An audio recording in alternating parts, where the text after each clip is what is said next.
Why do new managers fail so frequently, and what can be done about it? Gartner research from 2020 showed that nearly 60% of new managers fail within the first 24 months. But why is that? One of the things I see most common is that the path to management isn't clear and doesn't make sense. You may have a really great individual contributor, especially if you have something like a sales team where you have the number one salesperson.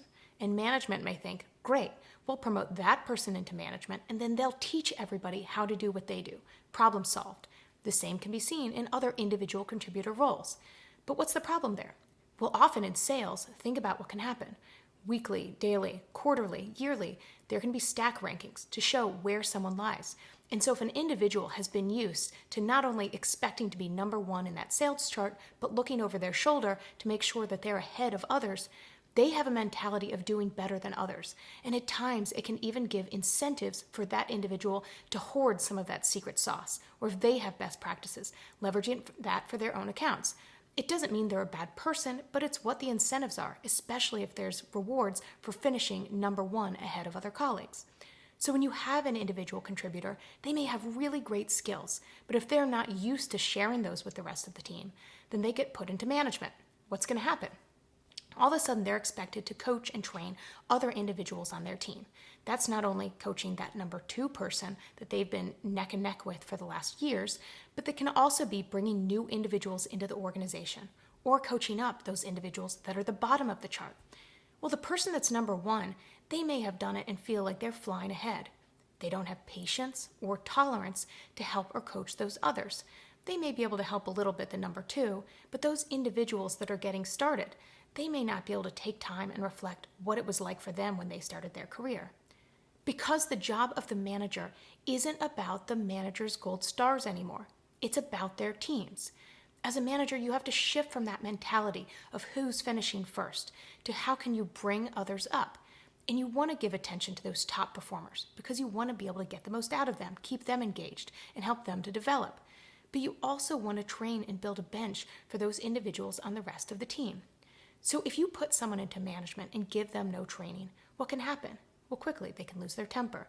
Others may not want to approach them or bring their problems because they don't know how the manager will react, or they've seen them lose their temper at others. At other times, the manager may have no idea how to address interpersonal issues. If you look at policies in a handbook, frequently they'll say, if you have a concern, including if you have a concern about discrimination or harassment, really touchy, private subjects, go and talk to any manager, Well, if your handbook says that, are you teaching your managers about exactly what to do? Some locations have training. Some states require that. Other organizations require it. But many just have policies in there and don't think about what that becomes to have a manager that's expected to not only coach and develop their teams, but be a subject matter expert, or at least know what to do if someone brings a sensitive concern to them. So that manager may not react appropriately, and all of a sudden the employee who brought that to them thinks this organization doesn't care about me. So by trying to solve a problem of taking that individual contributor and putting them into management, you've created broader issues, not motivating and developing those on their team and creating other personnel issues. So what can be done about it? There's different solutions. You can have broad-based training. I think it's a great idea to have a cross-functional team of new and experienced managers to go through training and coaching together. That can be expensive, whether you bring someone in externally, even doing it remotely. There can be challenges to it, let alone budget, which can be tight right now. There can be middle ground. We at Manager Method, I created Manager 101, which is video-based on-demand training, and then have a course for organizations where they can do situational testing and role plays afterwards. And I have a toolkit so organizations can actually run that themselves because they've heard enough from us. It can be helpful to hear from HR. So it's plug and play. So HR has situations, and then the managers coach each other, and then HR has talking points of what they can say to drive the points home. But even if you're an individual manager and you're not getting that training, you've been promoted, there are resources that are free. There's books. I always recommend Radical Candor. I have content on certainly on my TikTok, my YouTube. There's plenty of accounts. Look at Chris Williams at the CL Will. Look at HR's Agent of Chaos. There's plenty of creators that are putting out good content, even if you have no budget. But finding that budget that can work and getting your organization's support can not only stem off some of those personnel issues by helping managers understand what to do, but also to build those skills of empathy, compassion, showing what that looks like, when it actually hits the ground.